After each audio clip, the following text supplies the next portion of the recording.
하나님의 말씀 요한계시록 3장 14절부터 22절까지입니다.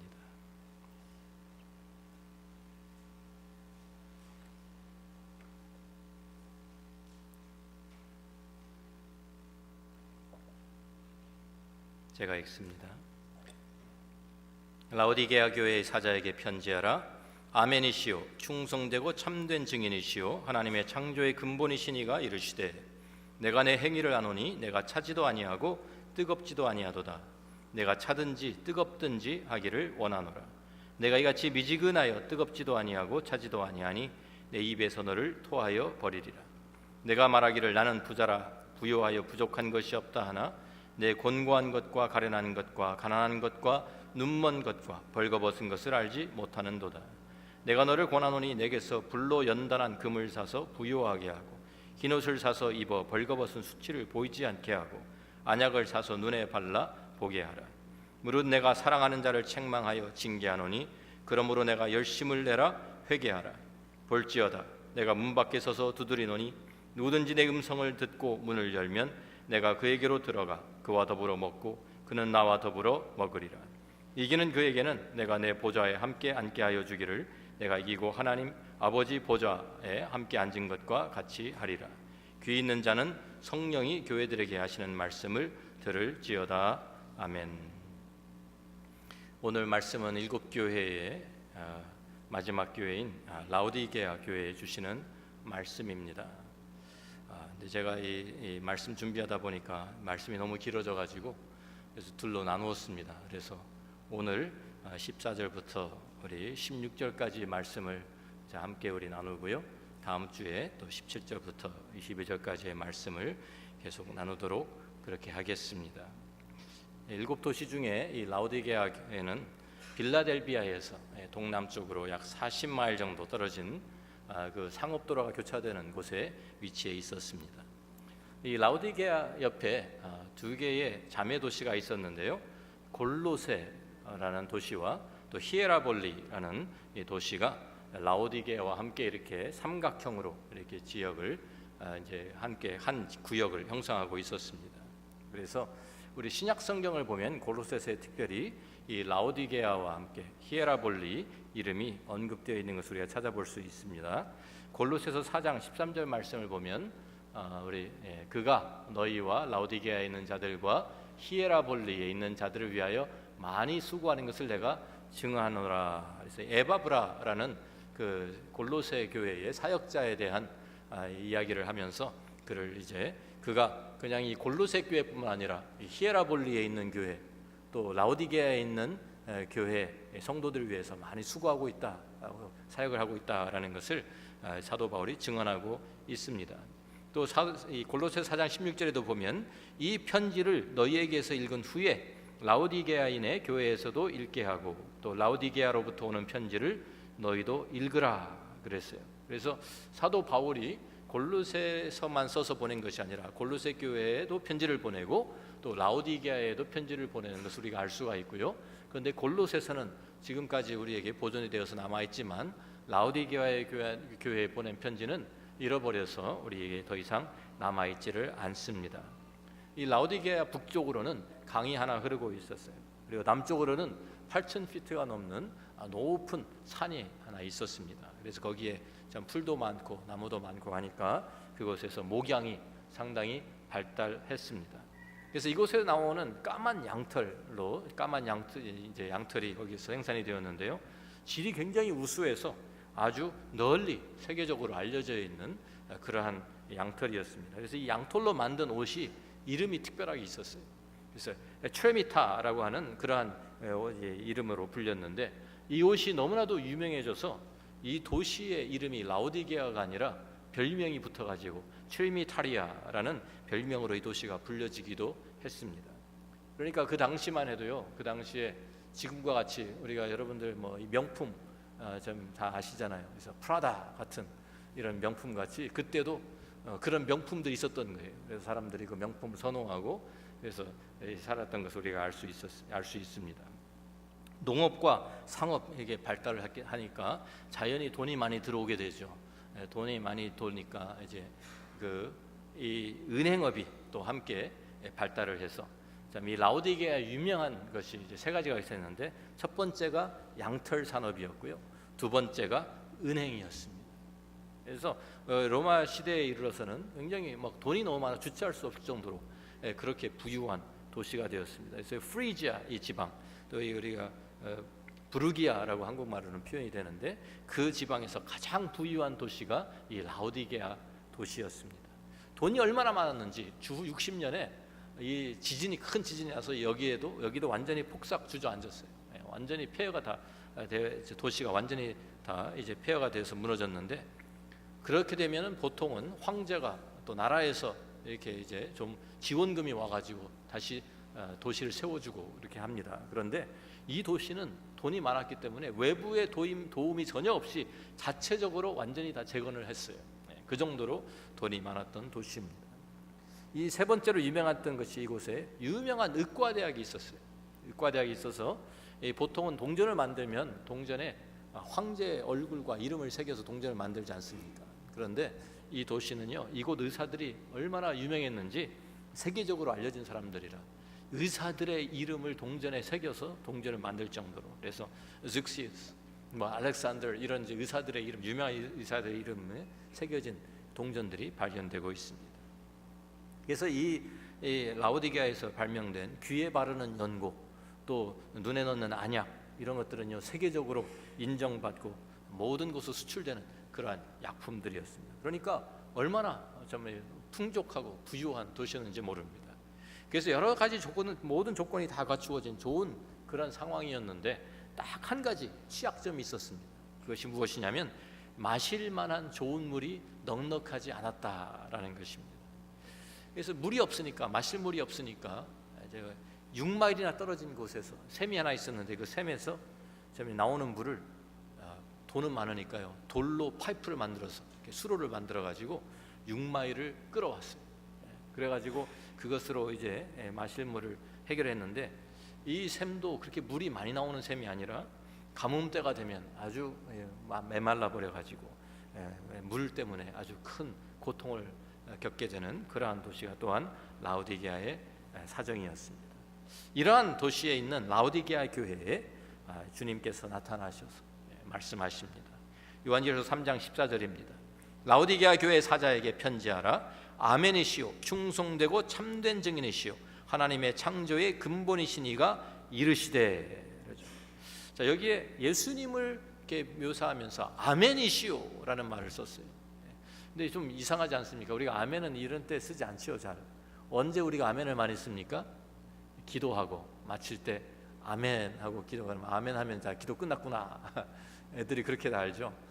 그리고 또 설교할 때 가끔 화답하면서 믿습니까? 그러면 아멘 하고 대답하고 이런 이제 화답하는 이제 말로 우리가 씁니다. 헬라어인데요. 그 아멘의 그 원래의 뜻은 무슨 뜻이냐면 진실하다, 또 충성되다 이런 뜻이에요. 그래서 아멘이라는 말이, 그래서 우리가 기도할 때 아멘이라고 하는 것은 나도 진실로 그렇게 동감합니다. 나도 그렇게 참 그렇게 구합니다라는 그렇게 그 이제 표현이고요. 또 참 그 우리가 설교에 또 아멘으로 화답하는 것도 역시 같은 그런 이제 함께 거기에 동참한다는 뜻이 있습니다. 근데 복음서에 보면 예수님께 설교하실 때 가끔 진실로 진실로 내게 이르노니라는 이런 이제 말씀이 가끔 반복을 하시죠. 특별히 이제 복음서 중에서도 요한복음에는 진실로 진실로 이렇게 두 번 반복하는 것이 이제 좀 특이한 점인데요. 다른 복음서에는 이렇게 진실로 한 번만 하시는데 이 요한복음에서는 진실로 진실로 항상 이렇게 참 특별한 이 진리를 강조하기 위해서 이렇게 사용하시는 것을 우리가 볼 수가 있습니다. 그래서 이 진실로 진실로 이 반복되는 이 내용이 요한복음에서 한 25번 가량 이렇게 나오고 있습니다. 그래서 예를 들면 니고데모를 만나서 우리가 이제 그 니고데모와 예수님과의 대화가 있죠. 그래서 특별히 거듭남에 대한 진리를 가르치실 때 거기에 보면 요한복음 3장 3절에 예수께서 대답하여 이르시되 진실로 진실로 내게 이르노니 사람이 거듭나지 아니하면 하나님의 나라를 볼 수 없느니라. 그런데 또 니고데모가 잘 이해를 못하니까 다시 또 말씀하시면서 3장 5절에 예수께서 대답하시되 진실로 진실로 내게 이르노니 사람이 물과 성령으로 나지 아니하면 하나님의 나라에 들어갈 수 없느니라. 그럴 때 아멘 하셔야 되는 거예요. 여기에 나온 그 진실로 진실로, 이게 헬라어로 하면 아멘 아멘 이렇게 돼 있어요. 그래서 이 아멘 아멘, 이것도 사실 헬라어인데 원래는 히브리어를 그렇게 쓴 것이죠. 자, 그래서 아멘이시오 충성되고 참된 증인이라는 말은 정말 진실되신 증인이라는 그러한 이제 표현입니다. 그래서 그 예수님의 그 모습이 왜 이렇게 나타나고 있냐면, 이것은 사실 라오디게아 교회가 충성되지 못하기 때문에, 충성된 예수님의 모습과 라오디게아 충성되지 못한 모습을 대조하면서 예수님께서 그 강조해서 이런 모습으로 나타나신 것이죠. 그리고 또한 주님은 창조의 근본이신 이라고 묘사되고 있습니다. 예수님의 신성을 잘 나타내주고 있는 그런 말씀입니다. 우리가 잘 아는 요한복음 1장 1절부터 3절 말씀 같이 한번 읽어봅니다. 태초에 말씀이 계시니라. 이 말씀이 하나님과 함께 계셨으니 이 말씀은 곧 하나님이시니라. 그가 태초에 하나님과 함께 계셨고 만물이 그로 말미암아 지은 바 되었으니 지은 것이 하나도 그가 없이는 된 것이 없느니라. 그래서 이 말씀이 바로 하나님이시다. 그리고 이 말씀이 창조주이시다라는 것이 요한복음 1장에 시작하면서 그것을 밝히고 시작합니다. 그리고 말씀이 육신이 되어 우리 가운데 오셨는데 그분이 누구예요? 예수 그리스도입니다. 바로 예수님이 말씀이시고 그 말씀이 하나님이시고 창조주시다라는 그 내용이죠. 바로 그것을 여기서 다시 반복하면서 창조의 근본이신, 하나님의 창조의 근본이신 이가 이르시되라고 선언합니다. 라오디게아 교회에 말씀하시는 바로 이분은 사도도 아니고 교회의 목사도 아니고 장로와 같은 지도자도 아니라 바로 창조주 하나님이 이 교회를 만드시고 온 우주 만물을 창조하시고 다스리시는 그 분이 지금 너에게 말씀하고 있다라고 선언하고 있는 것입니다. 그러니까 귀담아 들어야 되는 것이죠. 그래서 예수님이 바로 책망을 하십니다. 3장 15절 16절 말씀은 예수님의 책망이 나오는 말씀인데요. 내가 내 행위를 아노니 내가 차지도 아니하고 뜨겁지도 아니하도다. 내가 차든지 뜨겁든지 하기를 원하노라. 내가 이같이 미지근하여 뜨겁지도 아니하고 차지도 아니하니 내 입에서 너를 토하여 버리리라. 자, 이 말씀 우리가 잘 아는 말씀이고요, 또 많이 인용하는 말씀이기도 합니다. 차지도 않고 뜨겁지도 않고 미지근한 그런 상태를 우리들이 많이 그것을 이제 그 인용하면서 이제 우리들이 좀 미지근한 상태는 안 된다라는 얘기를 많이 하죠. 자, 그런데 우리들이 이 말씀을 많이 인용하면서도 잘못 알고 오해하는 분들이 상당히 많습니다. 이 말씀을 우리들이 많은 분들이 신앙생활을 하는데 영적인 그 온도로 이렇게 이해하고 있는 분이 많은데요, 이것은 그런 것이 아닙니다. 그렇게 우리가 이제 생각하기 시작하면은요, 영적으로 미지근한 것이 문제가 있다라고 말씀을 이제 할 수 있잖아요. 그러니까 우리가 뜨거운 것이 좋은데, 영적으로 뜨거워야 되는데, 열심히 있고 뜨거워야 되는데 그 열심히 식어서 이제 미지근하게 된 것이 문제다라는 것이 지적이죠. 자, 그런데 이것이 만약 정말 우리의 영적인 삶에, 우리의 신앙생활에 영적인 온도를 말하고 있다고 하면 사실 뜨거운 것이 제일 좋은 거 아니에요? 뜨거운 것이 제일 좋은 것이고 그 다음에는 미지근한 것이 좋은 것이죠. 그래도 그게 완전히 전에같이 뜨겁지는 않더라도 조금 식었더라도 아직 미지근한 상태가 좋은 거고, 가장 나쁜 게 뭐예요? 찬 것이죠. 아주 찬 것은 영적으로 아주 차가지고 완전히 하나님의 일에 관심도 없고 하나님의 말씀을 듣지도 않고 하나님께 순종하지도 않고 완전히 완전히 식어버려 가지고 완전히 차가워져서 돌리고 있는 냉랭한 상태. 그게 가장 안 좋은 거 아니에요? 그럼 차가우면 안 되지. 그런데 여기서 지금 영적으로 뜨거워져서 열심히 있고 불같이 타오르는 그 열정을 가지고 주님을 섬기는 것만 좋은 것이다. 그러면 그런 의미로 말씀하셨다고 하면 주님께서 내가 뜨겁기를 원하노라 이렇게 말씀하셨어야 돼요. 그런데 오늘 말씀에 보면 내가 차든지 뜨겁든지 하기를 원하노라. 찬 것도 좋고 뜨거운 것도 좋은데 미지근한 것이 문제라는 말씀이에요. 우리가 영적인 온도라면 아니 완전히 차가운 것보다는 그래도 아직 미지근하면 다시 다시 뜨거워질 수 있잖아요. 그런데 주님께서는 차든지 뜨겁든지 미지근하지는 마라. 그렇게 말씀하셨거든요. 그러니까 영적 온도를 말씀하는 것이 아닌 것입니다. 자, 우리가 만약 정말 뜨거운 것만 좋은 것이라고 하면은요, 우리가 드리는 예배 형식과 방식도 달라져야 돼요. 우리가 지금 예배 드리는 것처럼 이렇게 조용히 앉아서 예배 드리면 안 돼요. 네? 그렇잖아요. 우리 흑인 형제들 그 교회 가보셨어요? 이렇게 조용하게 앉아서 예배 드리는 사람이 별로 없어요. 찬양하면 전부 다 일어나가지고 춤추면서 찬양하고 박수 치면서 찬양하고, 예? 그리고 설교하면 막 일어나가지고 막 Yeah, brother, yeah, preach it, brother, 뭐 이러면서 반응을 보입니다. 그냥 아멘 정도가 아니에요. 거기는 막 박수 치고 난리 나요. 설교하는 도중에. 우리 교회 안 그렇게 안 하잖아요. 그러면은 만약에 그렇다면 화끈하게 예배를 그렇게 드려야, 뜨겁게 예배를 드려야 되는데, 그렇지 않으면 만약 그렇게 드리는 예배만 예수님이 좋아하신 예배라고 하면, 예수님께서 아마 우리 예배 와서 보시면 니들은 그것도 예배라고 드리고 있냐? 그러실 것 같아요. 근데 지금 그런 말씀이 아닙니다. 물론 우리가 열심을 내야 합니다. 19절에도 보면 열심을 내라, 내가 열심을 내라, 회개하라는 말씀이 있습니다. 그런데 우리가 열심을 낸다는 것이 무엇인가요?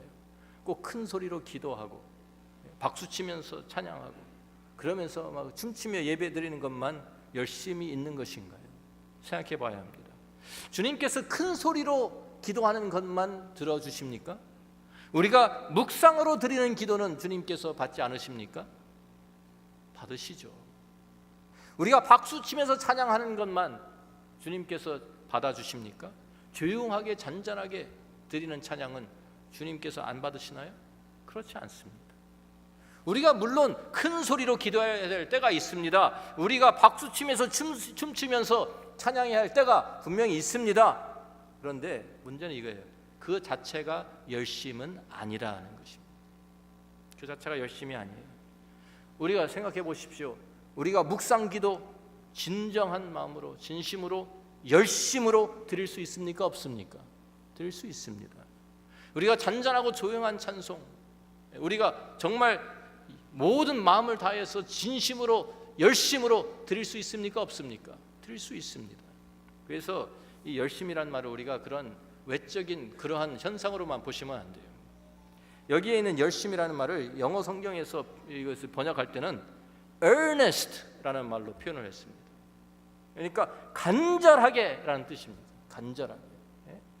우리가 찬양도 간절하게, 조용한 찬양이라도 간절하게, 아주 힘차게 부르는 찬양도 간절하게 드릴 수 있고, 기도도 우리가 정말 외치는 기도든지 큰 소리로 기도하든지 아니면 묵상을 기도하든지 우리가 간절하게 드리는 것이 열심으로 기도하고 찬양하는 것이다, 그 말입니다.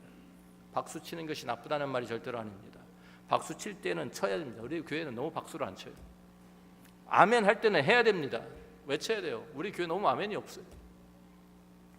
우리가 열정적으로 춤추면서 하나님 앞에 예배 드려야 할 때도 있습니다. 그런데 외적으로 나타나는 것이 열심을 표현하는 것은 아니라는 말입니다. 자, 주님께서 차든지 뜨겁든지 하길 원하신다는 말씀은 분명히 찬 것도 좋고 주님이 받으실만 하고 뜨거운 것도 좋다, 그것도 주님이 받으실만 하다는 말이에요. 미지근한 것이 문제라는 거예요 지금. 자, 이 말씀 우리가 이해하기 위해서는 라오디게아의 그 참 지리적인 그 환경을, 지리적인 그 배경을 우리 이해를 하셔야 됩니다. 자, 우리 지도를 하나 보시겠는데요. 지도에 보면 지금 골로새라는 동그라미가 쳐 있는데 좀 흐릿해서 잘 안 보이죠, 글씨가. 그런데 지금 동그라미, 빨간 동그라미 친 데가 골로새입니다. 그 왼쪽으로 약간 위로 올라가면 라오디게아가 있고요. 다시 오른쪽으로 거기서부터 올라가면 히에라볼리라는 도시가 있습니다. 요 삼각형으로 이렇게 돼 있는, 요게 같이 이렇게 묶여 있는 그 아까 말씀드린 세 도시입니다. 그래서 라오디게아 중앙에 있고 북쪽으로는 히에라볼리, 남쪽으로는 골로새가 있습니다. 자, 이 북쪽에는 우리가 히에라볼리에는 온천수가 나던 곳이었어요. 그래서 뜨거운 온천수가 올라와서 거기에 많은 사람들이 그 온천수에 몸을 담그면서 피부병도 고치고 각종 질병도 고치는 그런 곳이었어요. 그래서 많은 사람들이 이곳을 찾아오고 황제도 여기에 와서 병을 고치고 가는. 그러니까 여기엔 광물질도 많고요. 그 온천수니까 광물질이 섞여 있고 거기에 석회질도 있고 이런 좀 그런 그 온천수입니다. 그래서 뜨거운 물이 나와요. 그런데 반대로 아까 골로새 그쪽 남쪽으로는 뭐가 있다 그랬어요? 8,000피트가 넘는 산이 있다 그랬죠. 높은 산이 있어요. 그래서 겨울에 내린 눈들이 이제 녹아서 내리면서 그 물이 아주 찬 생수를 공급해 주는 거예요. 골로새. 그러니까 골로새에는 아주 생수 차디찬 물이 있었어요. 제가 지난번에 여름에 콜로라도에 갈 기회가 있어서 콜로라도에 가서 거기 락키 산맥을 지나가면서 거기에 이 물들이 이렇게 흐르기 때문에 흐르니까 산에서 흐르는 물이 있어서 더워가지고 발을 이제 신발을 벗고 양말을 벗고 발을 한번 담궈봤어요. 근데 얼마나 찬지 눈이 녹아서 내리는데 흐르는 물이니까 얼마나 찬지 막 1분도 못 견디겠더라고요. 얼음장같이 차가워져가지고. 그러니까 물을 마실 때는 그런 물을 마셔야 하잖아요, 그죠? 아주 맛있는 생수. 그런데 온천수 여러분 못 먹죠. 온천수는 그냥 우리가 몸을 이제 우리 치유하기 위해서 있는 물입니다. 그런데 이 문제가 뭐냐면 히아라볼리에는 온천수가 올라오고 그리고 골로새에서는 찬물이 산에서 내려오는데 이것이 만나는 데가 어디냐면 라오디게아에서 만나는 거예요. 라오디게아에서 만나면 온천수와 뜨거운 온천수와 또 이 찬 생수가 만나니까 미지근해져 버리는 거예요. 그리고 온천수에는 여러 가지 광물질이 있고 석회질이 있으니까 섞여 버리면 못 마시는 거예요. 그러니까 이것은 마실 수도 없고 뜨겁지가 않으니까 온천수도 쓰지도 못하고 그래서 쓸모없는 물이 되어버린 거예요. 이 라오디게아에서. 바로 지금 예수님께서 그 말씀하시는 거예요. 그래서 야, 네가 좀 골로새 생수처럼 차갑든지 아니면 히에라볼리 온천수처럼 뜨겁든지 그럼 내가 쓸 곳에 사용할 텐데 너는 이것도 저것도 아니니까 내 입에서 너를 토하여 버리라. 주님이 말씀하시는 거예요. 토하여 버린다는 것은 쓸모가 없기 때문에 내버리시겠다는 말이 아닙니까? 여러분 커피를 마실 때 우리 스타벅스 가서 커피 주문하실 때 나 미지근한 커피 주세요 하시는 분 있어요? 아무도 없죠. 전 커피는 전부 다 뜨겁든지 아니면 아이스 커피든지 뜨거울 때는 아주 막 펄펄 아주 그냥 입을 댈 정도로 뜨거운 커피를 받아가지고 오고 아이스 커피는 완전히 얼음 꽉 채워가지고 아주 그냥 시원한 아이스 커피를 달라 그러는 거예요. 그런데 뜨거운 커피 맛있게 마시다가 조금 놔두면 어떻게 됩니까? 미지근해져서 맛있어요 없어요? 그 다음에 못 마셔요. 맛이 없어서. 또 아이스 커피는 어때요? 아이스 커피도 차가울 때는 아주 그냥 우리 더위도 식혀주고 좋은데 조금 놔두면 얼음이 다 녹아버리면 어떻게 돼요? 미지근해지죠. 그거 마셔요 못 마셔요? 못 마십니다. 그것도. 지금 그 얘기예요. 지금 예수님께서 차든지 커피가 차든지 뜨겁든지 해야 하는 것처럼 미지근한 커피는 쓸모없는 커피인 것처럼 예수님께서 지금 라오디게아 교회에 너희가 차든지 뜨겁든지 좀 해라. 미지근하면 도대체 내가 너를 어떻게 쓸 수가 없겠다. 토하여 버리겠다 정도라고 말씀하시는 거예요. 쓸모없는 교회가 되어버렸다라는 말씀입니다. 오늘 이 말씀 우리에게 도전이 되기를 바랍니다. 우리 교회는 주님께 쓸모있는 교회입니까? 우리 한 사람 한 사람 우리 성도들은 주님 앞에 쓸모있는 성도들입니까? 라오디게아 교회는 열매도 없고 영향력도 없었어요. 그래서 주님께 쓰임 받을 만한 것이 없었던 거예요. 마태복음 5장 13절 말씀을 보면 우리 잘 아는 말씀이죠. 같이 한번 읽어봅니다.